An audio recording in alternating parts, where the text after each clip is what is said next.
Audio Jungle.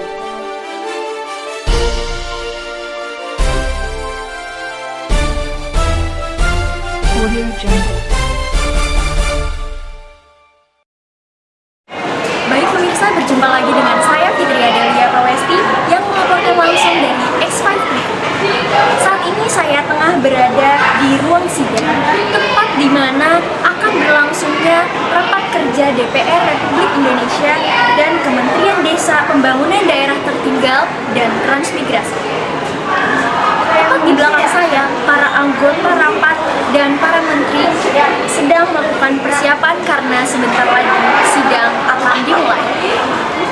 Maka dari itu, saksikan terus ini karena ini hanya disiarkan secara live eksklusif hanya di X5 TV.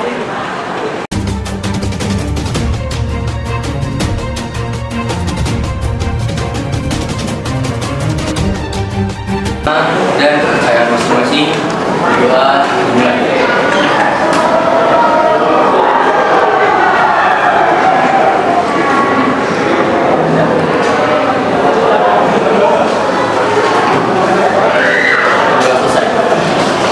Pertama-tama saya ucapkan terima kasih kepada Bapak Menteri beserta jajarannya dan kepada seluruh fraksi yang telah hadir pada rapat strategi pembangunan daerah tertinggal pada hari Senin 20 Februari 2023. Dengan ini saya nyatakan dimulai.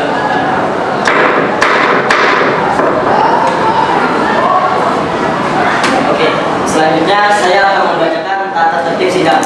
Yang pertama, pada saat menteri dan jajarannya memasuki dan meninggalkan ruang sidang, hadirin diharapkan untuk berdiri. Kedua, selama sidang berlangsung, para anggota diharapkan dapat dengan sopan dan tertib untuk duduk di tempatnya masing-masing. Tiga, para anggota sidang diharuskan memakai pakaian yang pantas dan sopan dan dilarang makan, minum, merokok, membaca koran, atau melakukan tindakan yang dapat mengganggu jalannya sidang. Keempat, dalam ruang sidang, siapapun wajib menunjukkan sikap hormat. Kelima, siapapun dilarang membawa senjata api, senjata tajam, bahan peledak, atau alat yang dapat membahayakan keamanan sidang. Dan siapa yang membawanya wajib menitipkan pada tempat yang disediakan khusus di bagian keamanan Pengadilan Tata Usaha Negara Jakarta. Keenam, segala sesuatu yang diperintahkan oleh pimpinan sidang untuk memelihara tata tertib di persidangan wajib dilaksanakan dengan segera dan cermat. 7. Tanpa surat perintah petugas keamanan pengadilan karena tugas jabatannya dapat mengadakan penggeledahan badan untuk menjamin bahwa kehadiran seorang di ruang sidang tidak membawa senjata, bahan atau maupun benda yang dapat membahayakan keamanan sidang. 8. Pengambilan foto, rekaman suara atau rekaman televisi harus meminta izin terlebih dahulu pada pimpinan sidang. 9. Siapapun di sidang pengadilan bersikap tidak sesuai dengan martabat pengadilan dan tidak mentaati tata tertib persidangan dan setelah pimpinan sidang memberi peringatan masih tetap melanggar tata tertib tersebut, maka atas perintah pimpinan sidang yang bersangkutan dikeluarkan dari ruang sidang. Dan apabila pelanggaran tata tertib tersebut dimaksud bersifat suatu tindakan pidana, tidak mengurangi kemungkinan dilakukan penuntutan terhadap pelakunya. Selanjutnya saya akan membacakan agenda rapat persidangan.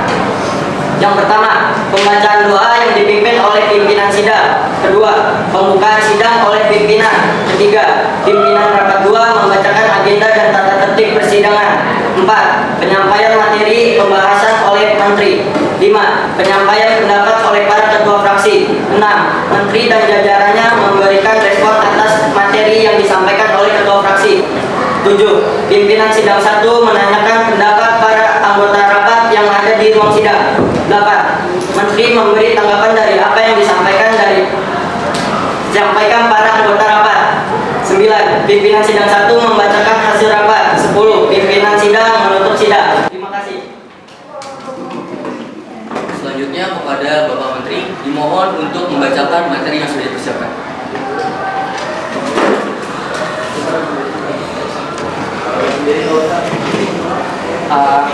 Pertama saya akan menjelaskan tentang konsep daerah tertinggal. Pertama saya akan menjelaskan tentang pengertiannya terlebih dahulu. Apa sih mengenai konsep daerah tertinggal itu? Daerah tertinggal adalah daerah yang relatif kurang berkembang dibandingkan daerah lain dalam skala nasional dan berpenduduk yang relatif tertinggal. Kemudian ada kriteria daerah tertinggal: perekonomian masyarakat, sumber daya manusia, infrastruktur, kemampuan keuangan lokal, aksesibilitas, dan karakteristik daerah, serta berdasarkan kabupaten yang berada di daerah perbatasan antar negara dan gugusan pulau-pulau yang kecil, dan daerah rawan bencana dan daerah rawan konflik. Kemudian ada 4 penyebab daerah tertinggal. Yang pertama ada keterbatasan prasarana dan sarana. Yang kedua ada SDM belum berkembang. Yang ketiga ada kebijakan pembangunan yang tidak tepat. Dan yang terakhir tidak ada potensi SDA atau memanfaatkan SDA yang berlebihan. Kemudian ada strategi percepatan pembangunan. Strategi percepatan pembangunan daerah adalah upaya untuk mempercepat peningkatan kualitas pelayanan publik dan mempercepat pertumbuhan ekonomi masyarakat. Ini ada dari Kemendes PDTT selama kurang lebih 3 tahun, dari tahun 2015 sampai 2017, mengenai mengalami kenaikan yang lumayan signifikan sebesar 40 triliun rupiah hanya selama dalam kurun waktu 3 tahun. Kemudian ada penentuan prioritas penggunaan dana desa. Penentuan prioritas penggunaan dana desa dilakukan melalui penilaian terhadap daftar program kegiatan pembangunan desa untuk difokuskan pada upaya pemulihan ekonomi nasional, program prioritas nasional, mitigasi, dan penanganan bencana alam dan non-alam yang mendukung SDGs desa. Hal-hal yang diperhatikan dalam penentuan prioritas penggunaan dana desa adalah sebagai berikut. Yang pertama, berdasarkan permasalahan dan potensi penyelesaian masalah yang ada di desa, dipilih program kegiatan yang paling dibutuhkan masyarakat desa dan yang paling besar kemanfaatannya untuk masyarakat desa, sehingga dana desa dilarang untuk dibagi rata. Yang kedua, ada program dan atau kegiatan yang direncanakan harus lebih banyak melibatkan masyarakat desa, khususnya pada karya tunai desa. Program dan atau kegiatan yang direncanakan harus dilaksanakan secara swakelola dengan menggunakan sumber daya yang ada di desa. Dan yang ketiga, sekaligus terakhir, program dan atau kegiatan yang direncanakan harus dipastikan adanya keberlanjutan manfaat bagi generasi mendatang. Dan program atau kegiatan yang direncanakan harus dikelola secara partisipatif, transparan, dan akuntabel. Penetapan prioritas penggunaan dana desa harus merujuk pada data masalah dan potensi desa, sebagaimana hasil perbaikan dan konsolidasi data SDGs desa dalam sistem informasi desa. Terima kasih. Pada seluruh ketua fraksi dipersilakan untuk membacakan materi yang sudah dipersiapkan. Terima kasih atas kesempatan yang diberikan. Kepada yang terhormat tidak dapat, Bapak Menteri beserta jajarannya. Kami dari fraksi Demokrat dengan daerah pemilihan Nusa Tenggara Timur izin menyampaikan. Jadi terkait dari rasa hijau terdapat banyak sekali keluhan-keluhan di berbagai aspek, seperti infrastruktur pelabuhan laut atau pelabuhan khusus, sarana transportasi, sarana komunikasi, air bersih, listrik, dan khususnya sarana pendidikan. Banyak anak usia sekolah yang terpaksa putus melanjutkan pendidikannya karena kesulitan biaya.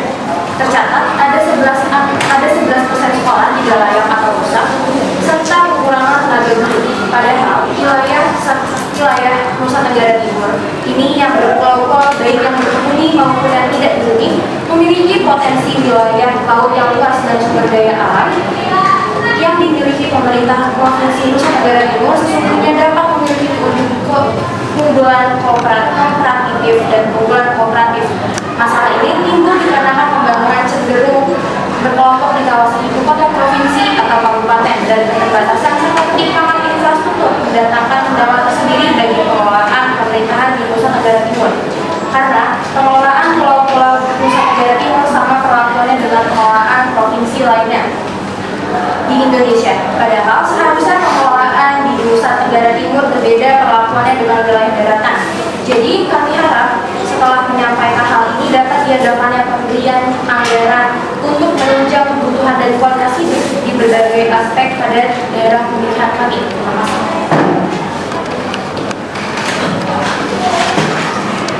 Sebelumnya kami berterima kasih pada yang terhormat telah memberikan kami kesempatan untuk mengemukakan apa yang kami ingin sampaikan pada kesempatan kali ini.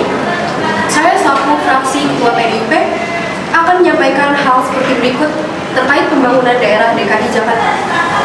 Untuk dapil yang memperlihatkan daerah tertinggal, tetapi menurut kami, bukan hanya daerah tertinggal saja yang memerlukan anggaran pemerintah, tetapi seperti kota DKI Jakarta juga memerlukan, apalagi DKI Jakarta dikenal sebagai ibu kota dari negara Indonesia, yang mana harus mempunyai berbagai fasilitas yang mumpuni. Untuk memenuhi juga sebagian besar warga DKI Jakarta adalah hasil urbanisasi dari daerah lainnya. Untuk mencari lapangan pekerjaan ataupun tempat tinggal. Sehingga DKI Jakarta menjadi padat yang mana fasilitasnya harus lebih banyak lagi dibanding kota lain. Karena hal itulah DKI Jakarta juga angka kemiskinannya tinggi karena mereka yang urbanisasi tidak mendapatkan pekerjaan sesuai apa yang mereka inginkan. Juga kami pemerintah DKI Jakarta juga memerlukan banyak anggaran untuk beberapa pembangunan seperti membeli alat kesehatan untuk rumah sakit, karena kita ketahui terdapat rumah sakit nasional seperti Rumah Sakit Fatmawati dan Rumah Sakit Dr. Cipto Mangunkusumo yang menjadi pusat dari rumah sakit di seluruh negara Indonesia. Membuat fasilitas jembatan penyeberangan, bantuan untuk korban banjir, dan juga untuk sebagian murid yang memerlukan biaya untuk sekolah karena mereka tidak mampu berupa kartu Jakarta Pintar. Sekian, terima kasih. Terima kasih atas kesempatan yang telah diberikan kami dari fraksi P3 dengan daerah pilihan Papua. Jadi, terkait dapil saya tinjau, terdapat beberapa keluhan terutama dalam aspek pendidikan. Pendidikan di daerah Papua ini telah kami teliti bahwa keadaannya sangat rendah dibandingkan dengan mutu pendidikan di daerah lain. Adapun faktor penyebab yang menurut kami ini sangat mempengaruhi rendahnya pendidikan. Yang pertama, terdapat banyak kelompok etnis yang kebiasaan hidupnya masih sangat kuat dan sangat mempengaruhi pendidikan. Yang kedua, tuntutan pelaksanaan kurikulum sekolah secara nasional dengan beban belajar yang berat tanpa memperhitungkan kemampuan kondisi. Yang ketiga, kekurangan tenaga guru, buku pelajaran, alat bantu, atau media pendidikan. Yang keempat, banyak sekolah dasar yang tidak terbina baik survive yang dilakukan oleh kepala sekolah atau pemilik sekolah. Yang kelima, sekaligus yang terakhir, banyak guru yang kurang melaksanakan profesinya dengan baik. Jadi, setelah kami menyampaikan hal ini, kami sangat mengharapkan untuk adanya dana yang dikeluarkan agar dapat memenuhi kebutuhan dalam aspek pendidikan di daerah Papua ini. Terima kasih. Baik, terima kasih kepada para menteri beserta jajarannya dan kepada pimpinan sidang hari ini untuk kesempatan yang telah diberikan. Kami selaku fraksi Gerindra dan daerah pilihan Sumatera Utara izin menyampaikan materi. Membahas tentang penyaluran dana, daerah provinsi yang kami amati, yaitu Sumatera Utara, mempunyai berbagai masalah, mulai dari tingkat pengangguran yang tinggi, daya saing yang lemah, kemiskinan, dan menurunnya jumlah wisatawan mancanegara ke Sumatera Utara menjadi persoalan serius yang harus diselesaikan demi kemajuan Sumatera Utara ke depannya. Adapun solusi dari persoalan-persoalan tersebut mengarah ke satu faktor, yaitu anggaran dana. Seperti yang kita ketahui, Provinsi Sumatera Utara merupakan daerah yang terkenal akan objek wisatanya. Namun, fakta lapangan yang ada, wisatawan mancanegara enggan untuk berkunjung ke Sumatera Utara. Hal ini terjadi karena beberapa faktor. Yang pertama, buruknya infrastruktur. Yang kedua, lemahnya penataan objek pariwisata. Yang ketiga, buruknya pendidikan masyarakat tentang bagaimana konsep pembangunan wisata. Dan yang terakhir, kurangnya dana untuk merekonstruksi pariwisata. Karenanya, Sumatera Utara memerlukan bantuan berupa anggaran dana yang dapat tersalurkan dengan baik untuk bisa memperbaiki semua itu. Dengan begitu, potensi sumber daya alam yang menjadi objek pariwisata itu mampu dioptimalkan. Maka hal itu juga akan mampu meningkatkan daya saing dan menambah jumlah wisatawan mancanegara, juga diharapkan mampu mengatasi masalah ekonomi dan memperbaiki masalah lainnya. Terima kasih. Terima kasih atas kesempatan yang Bapak Menteri dan para jajaran. Kami dari fraksi Nasdem ingin menyampaikan pendapat. Jadi, terkait dapil yang kami tinjau tentang pemberian anggaran dari pemerintah terhadap daerah-daerah tertinggal. Ternyata bukan hanya daerah tertinggal saja yang harusnya mendapat anggaran, tetapi daerah yang sudah maju pun masih perlu diperhatikan karena masih adanya keluhan di masyarakat, terutama di wilayah Jawa Barat. Sebagai salah satu wilayah penyangga ibu kota yang sangat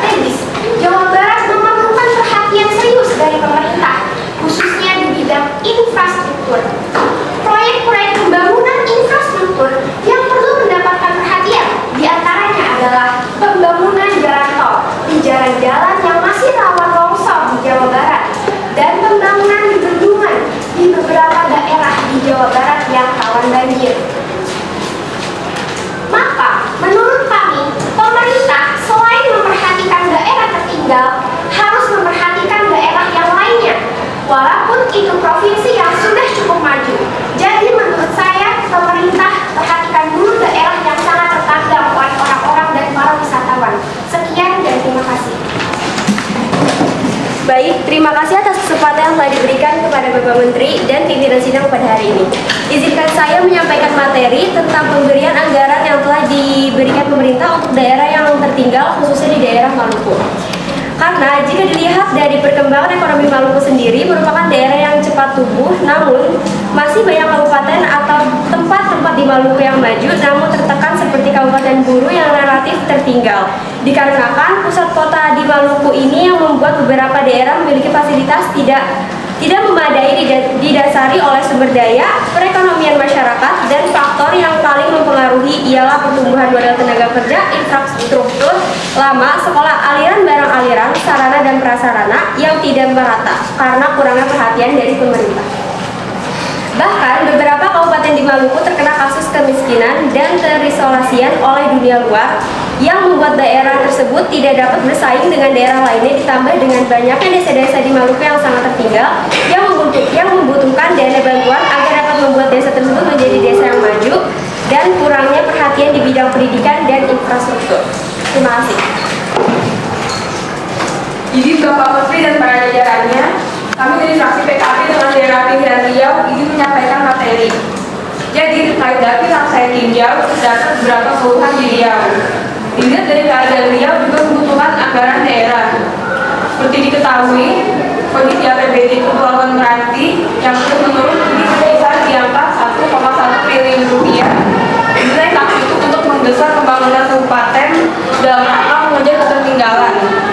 Apalagi bagi sebuah kabupaten baru yang masih seumur jagung dengan angka kemiskinan tertinggi di Provinsi Riau yang mencapai 26% sesuai data terakhir yang dilansir oleh BPS. Dan wilayah-wilayah yang terisolir menjadi tantangan terberat bagi pemerintah daerah untuk mensejahterakan masyarakatnya. Kemudian, itu strategi selanjutnya di bidang infrastruktur, penghubung jalan dan jembatan. Untuk jalan masih perlu dibangun sepanjang 125 km, begitu juga jembatan 2,5 km. Sebagian besar jalan di Meranti masih dalam bentuk base atau tanah, dan sebagian besar dalam keadaan rusak berat. Terima kasih.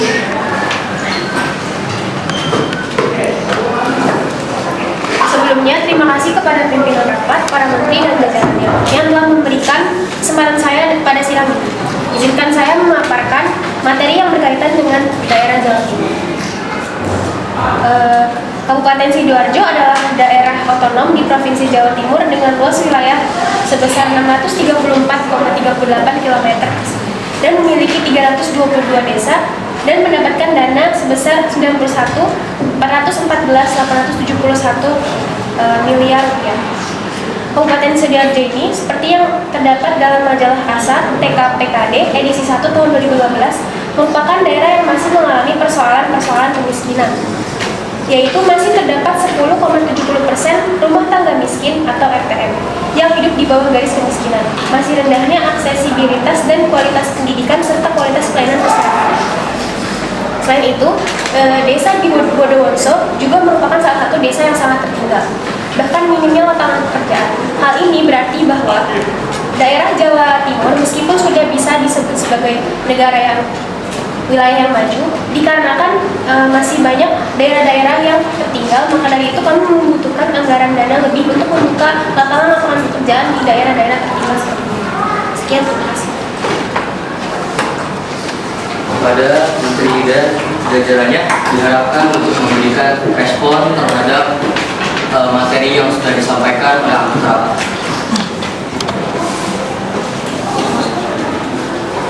Jadi saya akan memberikan respon untuk menanggapi materi pada ketua fraksi yang telah dibacakan. Perkembangan yang signifikan diantaranya berupa kurangnya pemerataan dana yang dikeluarkan dan masih banyak wilayah-wilayah yang memerlukan anggaran dana lebih. Terkait itu, dari materi yang telah saya sampaikan, kita lebih mengutamakan daerah yang tertinggal. Untuk itu, untuk daerah-daerah yang maju, kami mengharapkan pengertiannya terhadap anggaran dana yang diberikan, dan dalam strategi ini direncanakan untuk memberikan anggaran lebih untuk daerah tertinggal. kepada anggota rapat dipersilahkan untuk memberikan tanggapannya terkait respon yang diberikan oleh Menteri dan jajarannya. Terima kasih kepada pimpinan rapat, Menteri serta jajarannya. Diketahui pada tahun 2022 APBD DKI Jakarta mencapai 82,47 triliun. Hal ini diharapkan akan terus bertambah setiap tahunnya. Mengingat bersama DKI Jakarta adalah ibu kota dan pusat pemerintahan negara. Maka dari itu tercatat pada tahun 2023 kami membutuhkan dana sebesar 83,7 triliun yang dialokasikan untuk pembangunan tiga sektor. Adapun seperti penanganan banjir, penanganan kemacetan, dan antisipasi resesi ekonomi. Jikalau forum sekalian beranggapan DKI Jakarta merupakan daerah yang maju dan tidak tergolong sebagai daerah tertinggal, kami membenarkan hal terkait seperti apa yang terjadi di lapangan. Sehingga tidak ada perlu lagi perhatian khusus layaknya daerah tertinggal, kami sedikit tidak menyetujui argumen tersebut. Perlu digarisbawahi daerah kami sebagai ibu kota dan pusat pemerintahan perlu pemerintahan yang intensif dalam hal terkait. Tetapi, bila daerah yang sudah maju tetap meminta dana sebanyak itu, bagaimana dengan daerah tertinggal ini?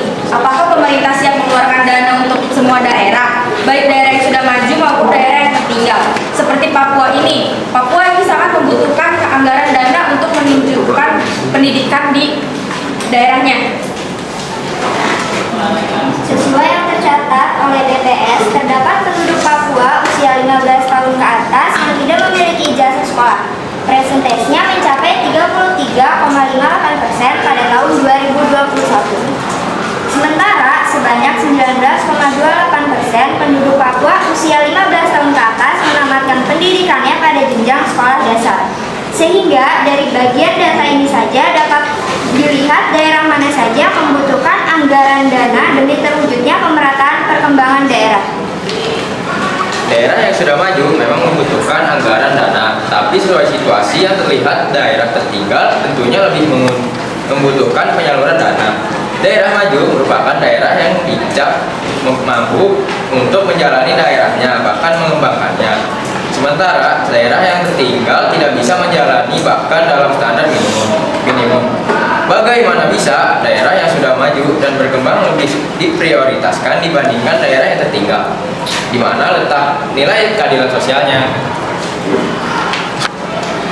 Tidak perlu bahas sangat jauh bersila-sila. Seperti yang kita ketahui, daerah Jawa Barat adalah tempat di mana banyak sekali tempat-tempat wisata. Jadi menurut kami, daerah Jawa Barat ini sangat harus diperhatikan. Contohnya dalam pembangunan infrastruktur dan jalan-jalan besar di daerah Jawa Barat agar mempermudah akses transportasi, Jadi menurut kami, sebelum memperhatikan daerah tertinggal, mungkin pemerintah harus lebih dulu memperhatikan daerah yang sudah berkembang. Karena untuk memperbaiki jalan-jalan yang rusak akibat longsor itu membutuhkan biaya yang sangat besar. Oleh karena itu, kami sangat membutuhkan biaya-biaya dari pemerintah. Terima kasih. Kami tidak setuju dengan pendapat Anda. Seperti yang kita ketahui bersama, salah satu penyebab daerah tertinggal adalah keterbatasan sarana dan prasarana.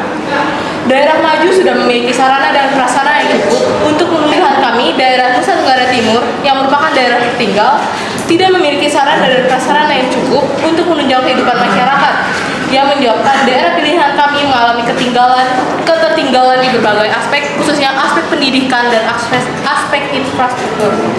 Sehingga sangat tidak etis jika daerah maju mengajukan dana tambahan kepada pemerintah untuk memajukan daerahnya, di mana kami daerah tertinggal lah yang seharusnya mengajukan dana tambahan agar daerah kami bisa mengejar ketertinggalan dan mensejajarkan. Seperti daerah pemilihan kami, secara konstitusi Undang-Undang Nomor 32 Tahun 2004 belum mengakomodir pemerintah Provinsi Nusa Tenggara Timur secara geografis merupakan wilayah kepulauan yang mengespesiasi kepentingan daerah belum mendapatkan perlakuan yang adil dan merata. Padahal jangkauan pembangunan lebih luas dan lebih tersebar di pulau-pulau, namun belum mendapatkan dukungan dana dalam perhitungan dana pertimbangan dana alokasi umum. Hal ini menyebabkan pelayanan publik pada pulau-pulau tidak dapat dilaksanakan secara efisien dan efektif. Dana untuk menutupi garis kemiskinan dan pendidikan yang layak di desa-desa tertentu seperti di Maluku. Secara rata-rata, rumah tangga yang mengalami kemiskinan yaitu sebesar 4.002.607 rumah tangga di Maluku. Seperti yang kita ketahui, di daerah-daerah maju membutuhkan anggaran untuk membangunkan proyek-proyek agar lebih maju. Sedangkan di daerah-daerah tertinggal membutuhkan anggaran dana untuk menutupi kemiskinan serta pendidikan yang belum tercapai. Lantas, daerah manakah yang harus diprioritaskan untuk saat ini? Bapak Ibu sekalian, telah disebutkan bahwa daerah-daerah terkait merasa kekurangan dana. Kita bisa mengambil contoh pada daerah Papua. Kita ketahui bersama bahwa daerah Papua merupakan daerah yang kaya akan potensi sumber daya alamnya yang melimpah. Bisa kita lihat bersama seperti PT Freeport yang ada di daerah Mimika, Papua Tengah. Perusahaan tersebut dikelola oleh perusahaan asing. Padahal bisa saja pemerintah sudah membuka jalan dengan membeli saham PT Freeport sebesar 51%. Bahkan sebagian pekerja PT Freeport merupakan pekerja asing. Lantas mengapa daerah Anda tidak memanfaatkan sumber daya alam untuk kemajuan daerahnya? Prasarana pendidikan. Jadi, jika kembali ke topik, dapat kita simpulkan bahwa mereka tidak mengerti bagaimana cara mengelola sumber daya alam yang sudah tersedia, sehingga sumber daya alam itu dikelola oleh negara asing. Betapa sayangnya jika secara terus-menerus seperti ini. Maka dari itu, kami mengajukan permintaan dana yang lebih kepada pemerintah guna memajukan generasi penerus yang berkualitas. Dari permasalahan Papua yang ada, hal ini berhubungan dengan permasalahan daerah yang tertinggal. Pemanfaatan SDA dilakukan oleh SDM yang berkualitas, dan SDM yang berkualitas berasal dari masyarakat yang diberi pendidikan yang normal. Oleh karenanya, kami para daerah tertinggal membutuhkan penyaluran dana agar bisa memberi pendidikan yang layak guna melahirkan SDM yang berkualitas untuk pemanfaatan SDA lainnya. Dalam pendidikan infrastruktur, provinsi yang sudah cukup maju pun ternyata pendidikannya masih ada yang kurang. Tidak kalah dengan daerah yang tertinggal. Daerah yang karena provinsi maju pun masih perlu diperhatikan pendidikannya karena masih ada daerah yang terpelosok, contohnya Cianjur yang berada di Jawa Barat yang pada tahun lalu terkena musibah akibat gempa bumi, sehingga sekolah-sekolah di sana banyak yang hancur, sehingga anak-anak di sana yang ingin menempuh pendidikan jadi terhambat. Dan provinsi maju pun sebagai wilayah yang strategis dan cukup maju juga membutuhkan dana pada infrastruktur untuk pembangunan gedung-gedung dan tempat wisata. Namun, di daerah maju seperti Jawa Barat, khususnya Cianjur, yang terdampak pada aspek pendidikan yang dikarenakan bencana alam dapat mendapatkan pasokan bantuan dari daerah di Jawa Barat lainnya, yang sudah mencukupi dari berbagai aspek khususnya untuk bidang pendidikan. Sedangkan di daerah tertinggal ini kita tidak dapat mendapatkan pasokan bantuan dari daerah sekitarnya dikarenakan daerahnya pun memiliki kondisi yang sama, yaitu kekurangan sarana dan prasarana khususnya di bidang pendidikan. Ayo kita ambil contoh dari daerah NTT.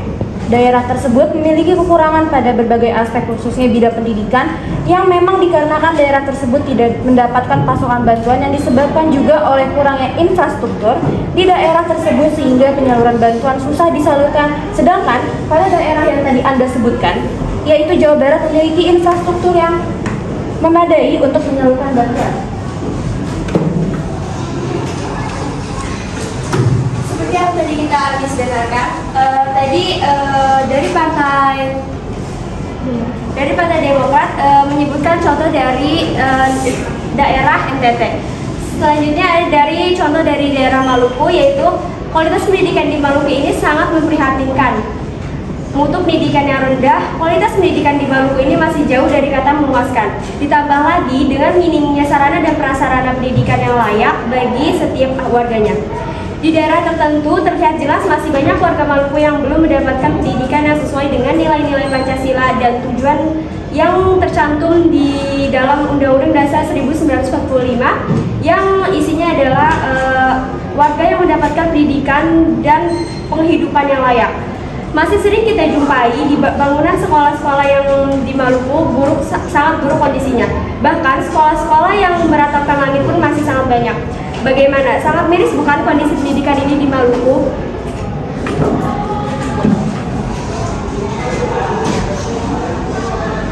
Kualitas SDM Meranti juga sangat rendah jika diukur dari lama belajar pendidikan formal masyarakat. masyarakat Meranti. Di daerah maju juga masih kurang. Contohnya dapat kita lihat di Riau. Banyak masyarakat yang usianya 25 tahun tapi hanya bersekolah sampai kelas 7 atau 1 SMP.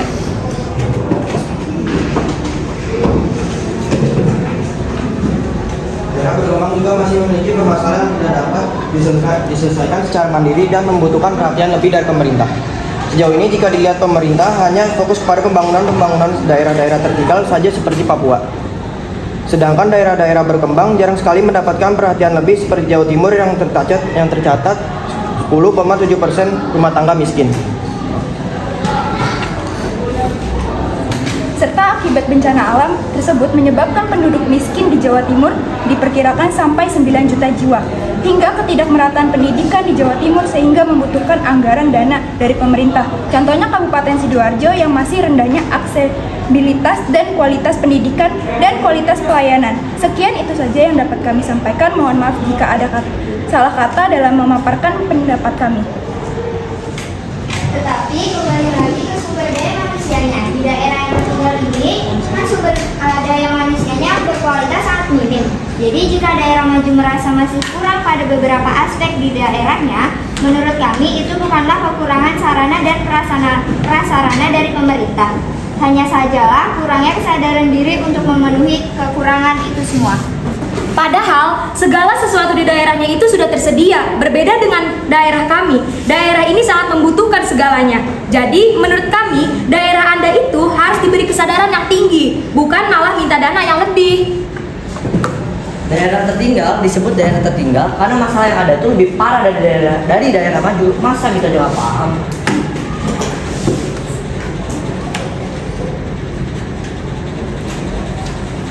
Terkait pendidikan, Anda sekalian jangan tutup mata bahwa kami DKI Jakarta masih membutuhkan dana untuk pembangunan, salah satunya di sektor pendidikan. Bahkan Bapak Gubernur sendiri yang menuturkan bahwa ada wilayah di Jakarta yang tingkat kualitas pendidikannya. Sementara banyak pemerintah kota yang salah menggunakan dana itu, contohnya korupsi. Seharusnya dana itu kan dipakai untuk kepentingan yang berguna, bukan buat kepentingan pribadi. Pikir dong, kayak gimana otak sopan Anda? Memotong pembicaraan sembarangan saja, gimana sih? Begini ya, sebagai ibu kota, harusnya kami lebih unggul dalam segala aspek, baik dibanding daerah lainnya, baik dari sektor pendidikan, infrastruktur, kualitas hidup manusia, kesediaan layanan publik, dan lain sebagainya. Kesadaran diri Anda bilang, bukankah Anda yang seharusnya sadar bahwa kami adalah kota-kota besar yang menjadi acuan atau pandangan dari daerah-daerah lain atau bahkan negara-negara lainnya? Bagaimana penilaian mereka ketika kami gagal dalam segala aspek akibat adanya kekurangan atau penurunan dana tersebut? Silahkan tanggapannya. Gak sopan, Anda aja enak banget minta dana lebih, padahal itu udah daerah maju. Kalau kayak gitu, berarti yang tertinggal makin tertinggal, yang maju makin maju. Daerah terpencil malah bilang daerah maju korupsi. Emang pemerintah di daerah terpencil sudah terjamin tidak korupsi?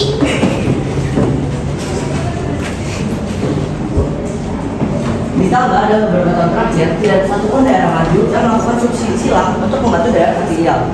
Ini artinya seluruh dananya itu diperuntukkan untuk mereka sendiri. Bisa-bisanya udah gitu masih kurang. Berkecukupan Anda bilang, padahal faktanya DKI Jakarta memerlukan dana sekurang-kurangnya 500 triliun, bahkan dana tersebut jauh lebih besar dari pembangunan ibu kota baru di Kalimantan. Jakarta membutuhkan dana sebesar 500 triliun untuk menjadikan kota tersebut kota yang nyaman. Saat ini Jakarta terlalu banyak memikul beban yang harusnya dipikul-pikul oleh daerah lainnya. Yang dimana nanti dana tersebut akan dialokasikan di Bentar. Coba Anda pikirkan 500 triliun itu sebesar apa? Jika dana sebesar itu dialokasikan ke daerah kalian saja, bagaimana daerah kami yang tertinggal? Kalian mikir gak? Bagaimana kami sebagai ibu kota dapat bersaing dengan negara-negara lainnya? Bagaimana negara kami sendiri saja ibu kotanya masih berantakan seperti ini? Bagaimana kami dapat bersaing dengan negara-negara di daerah Jakarta itu terdapat banyak sekali pendukung untuk memajukan daerahnya, sedangkan di daerah tertinggal seperti kami ini hanya bergantung pada dana anggaran yang diberikan pemerintah. Bagaimana daerah maju yang memiliki pasokan lebih untuk membangun daerahnya masih meminta dana anggaran lebih kepada pemerintah yang tidak mau kalah dengan daerah tertinggal. Nyatanya saja dana tersebut masih kurang. Bahkan dari sektor pendidikan saja, banyak sekolah di Jakarta yang masih tertinggal. Bahkan sekolah tersebut mengalami mati listrik atau padam karena biaya tersebut kurang-kurangnya 3 miliar rupiah karena hanya mati listrik. Anda bilang, bagaimana dengan daerah tertinggal? Sekolahnya tidak hanya mati listrik, tetapi beratapkan langit. Menurut Anda bagaimana? Nyatanya sekolah di Jakarta juga banyak yang tidak layak huni. Dan itu mempengaruhi sebagai siswa-siswi untuk membangun pendidikan yang lebih baik. Terima kasih.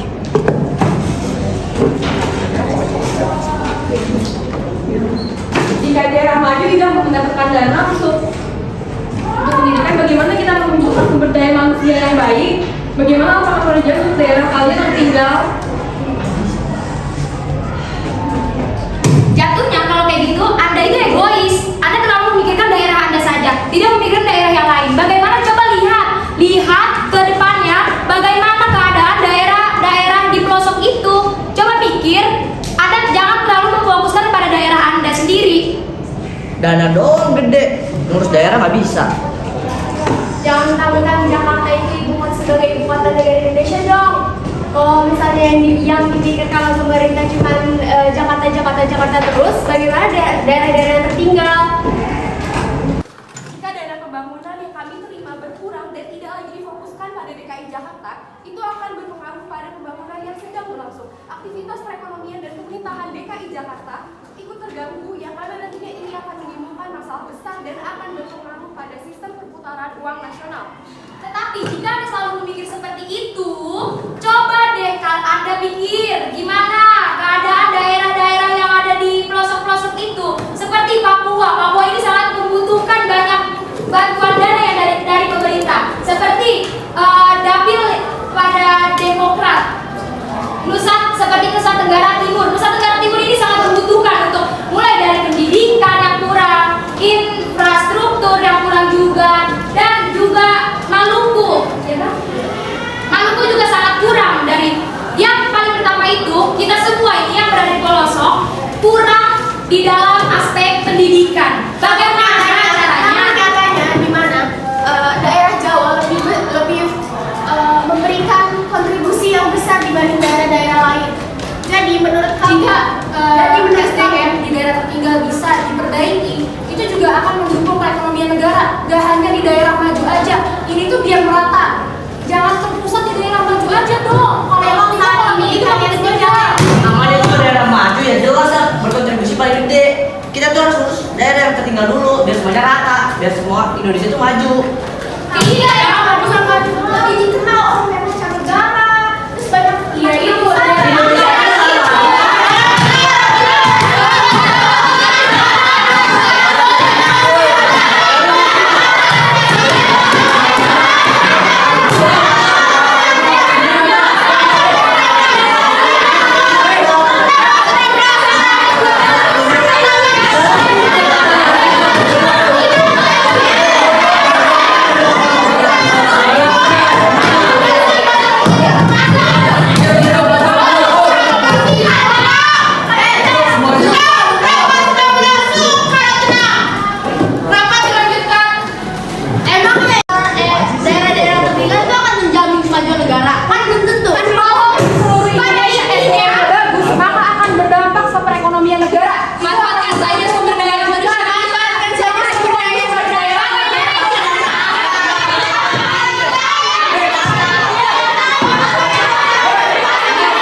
Harap berikan tanggapan berdasarkan materi dari keputusan dari materi para saksi.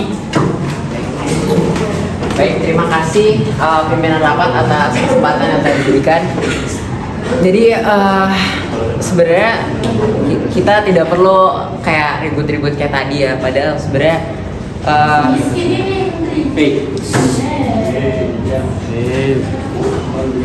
Padahal sebenarnya kita kan sama-sama Indonesia, kita sama-sama membangun negara ini secara bersama-sama gitu. Jadi izinkan saya untuk merespon argumen para anggota rapat sekalian, dan sekaligus saya akan membuat kesimpulan pada rapat sidang yang dilaksanakan hari ini. Bisa kita lihat pendapatan Provinsi Jakarta per kapita adalah 279,71 juta per tahun, yang dimana angka tersebut merupakan 2,7 kali lipat pendapatan Provinsi Papua per kapita, di mana pendapatan ini sangat dipengaruhi oleh pendidikan masyarakatnya. Hal ini menimbulkan pertanyaan yang lain, mengapa pendidikan di Provinsi Papua sangat buruk? Tentu saja hal ini dikarenakan banyak sekolah yang dirusak oleh para pemberontak dan juga guru-gurunya jarang kalau di Provinsi Papua itu. Terus dan bisa kita lihat juga bahwasannya APBD Papua itu adalah APBD Jakarta itu adalah 82,7 triliun per tahun, yang dimana angka tersebut merupakan 10 kali lipat dari APBD Provinsi Papua, yaitu hanya 8,2 triliun. Dan untuk 3 sektor yang disebutkan oleh fraksi PDIP mengenai dapilnya, yaitu Provinsi DKI Jakarta, yang disebutkan oleh fraksi seperti penanganan kemacetan, itu sebenarnya udah nggak diperlukan lagi, karena sebentar lagi kan atau lebih tepatnya tahun 2024 itu DKI atau pusat ibu kota akan berpindah ke Kalimantan, yang dimana ini pasti bakal jauh berkurang untuk dana penanganan di kemacetan di Provinsi DKI Jakarta sendiri. Kemudian yang terakhir, saya akan membahas mengenai infrastruktur. Bisa kita lihat bahwasannya infrastruktur Provinsi Papua sangat buruk dan bahkan bisa dibilang sangat jauh dari kata layak, yang dimana hal tersebut bisa menyebabkan masalah sosial yang lain, yaitu pemberontakan.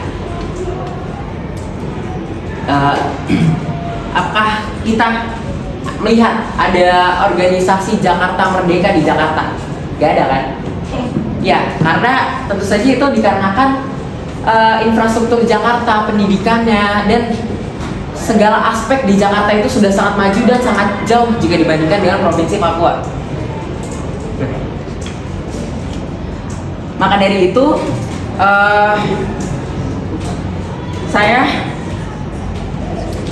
saya sebagai Menteri Kementerian Desa, Pembangunan Daerah Tertinggal dan Transmigrasi akan menetapkan kebijakan, yaitu untuk lebih memprioritaskan penyaluran daerah yang tertinggal. Sekian, terima kasih.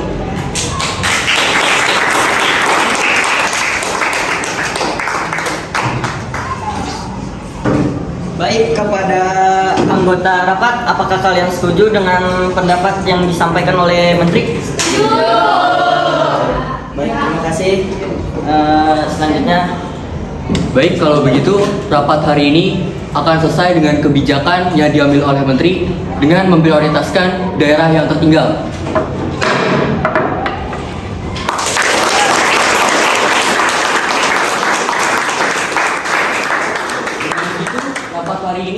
Rapat hari Senin tanggal 20 Februari 2023 resmi selesai.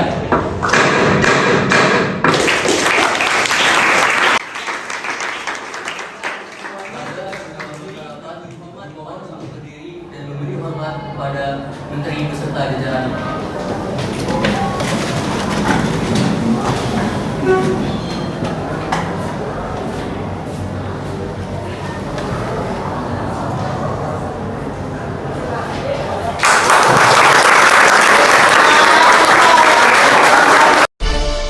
Audio Jungle.